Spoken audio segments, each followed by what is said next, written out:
உலகெங்கிலும் முஸ்லிம்கள் மிக ஆவலோடு எதிர்பார்த்து கொண்டிருக்கக்கூடிய ரமலான் மாதம் பிறை தென்பட்டவுடன் ரமலான் மாதத்தை நோன்பிருக்க காத்து கொண்டிருக்கக்கூடிய இந்த வேளையில முஸ்லிம்களுடைய அந்த மத உணர்வை புண்படுத்தும் விதமாக அவர்களை கொதிநிலையிலே வைத்திருக்க வேண்டும் என்ற ஒரு கொடூர சிந்தனை கொண்ட பாஜக அரசு இந்த புனிதமான ரமலான் மாதத்தில் முதல் நோன்பை முன்னிட்டு ஒரு கொடூரமான ஒரு செயலை அரங்கேற்றி இருக்கிறது.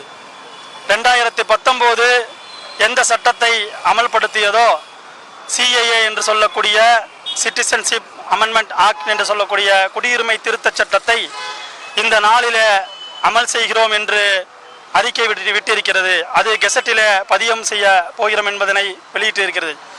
இந்த கொடூரமான அரக்க செயலை வன்மையாக கண்டித்து எஸ்டிபிஐ கட்சியினுடைய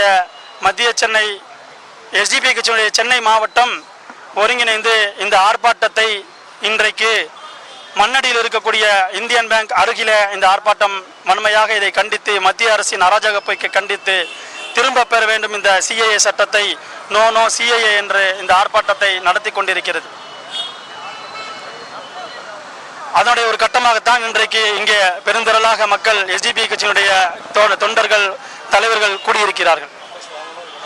இந்த சட்டத்தை உடனடியாக மத்திய அரசு வாபஸ் வாங்க வேண்டும். இல்லை என்று சொன்னால் முழு இந்திய அளவில் இந்த போராட்டத்தினுடைய வீரியம் கொண்டு செல்லப்படும் என்பதனை எச்சரிக்கையாக எஸ்டிபிஐ கட்சி தெரிவித்துக் கொள்கிறது. ஜுனைத் அன்சாரி, மத்திய சென்னை வடக்கு மாவட்ட தலைவர்.